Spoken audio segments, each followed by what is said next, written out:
ঘাসফুল, time ফুল বা মস রোজ অথবা portulaca, যেই নামেই ডাকুন না কেন, এই গাছগুলো গরমের জন্য একদম বেস্ট এক ধরনের গাছ। আসসালামু আলাইকুম, আমি আয়েশা সিদ্দিকা আপনাদের সবাইকে আমার পেজ আয়েশাস লাইফস্টাইলে স্বাগতম জানাচ্ছি। গত সপ্তাহে আমি এই গাছের 2টা প্যাকেজের অর্ডার করেছিলাম। আমি যেদিন অর্ডার করি তার পরের দিনই এই গাছগুলো আমাকে পাঠিয়ে দেয় এবং একদিন পরে আমি গাছগুলো হাতে পাই। গাছগুলো হাতে পাওয়ার পরে আমি ওই দিনই আমি তাড়াতাড়ি করে খুলেছিলাম, কারণ এগুলো যেহেতু গাছ আর কুরিয়ারে আসতে আসতে গাছগুলো যে কেমন হবে ওই জন্য বেশি দেরি করিনি।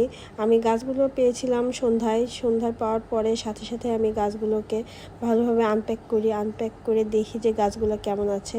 কিন্তু না, আমার গাছগুলো মাশাআল্লাহ অনেক সুন্দর ছিল, তেমন কোনো ক্ষতি হয়নি। এই গাছগুলোর ডালগুলো অনেক ভালো ছিল, সতেজ ছিল আর অনেক বড় বড় ছিল।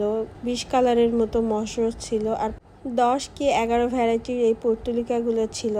গাছগুলো আমি পাওয়ার পরে আমি সাথে সাথে ওই দিন রাতেই আমি লাগিয়ে দিয়েছিলাম। এই ফুল গাছগুলো একটু ছড়ানো ট্রেতেই দেখতে ভালো লাগে, এই জন্য আমি আমার যে বড় টব ছিল সেই বড় টবে লাগিয়ে দিয়েছিলাম। একসাথে আমি সব কালারেরই লাগিয়ে দিয়েছি যেন দেখতে অনেক সুন্দর লাগে। একদিন পরে সবগুলো গাছে সুন্দরভাবে ফুল ফুটেছিল। গাছগুলো যেহেতু বড় ছিল, আগে থেকে ফুল ফোটাচ্ছিল। আজকের মতো ভিডিওটা এখানেই শেষ করছি। কেমন লাগলো সবাই অবশ্যই কমেন্ট করে জানাবেন। ভালো থাকবেন সবাই, আল্লাহ হাফেজ।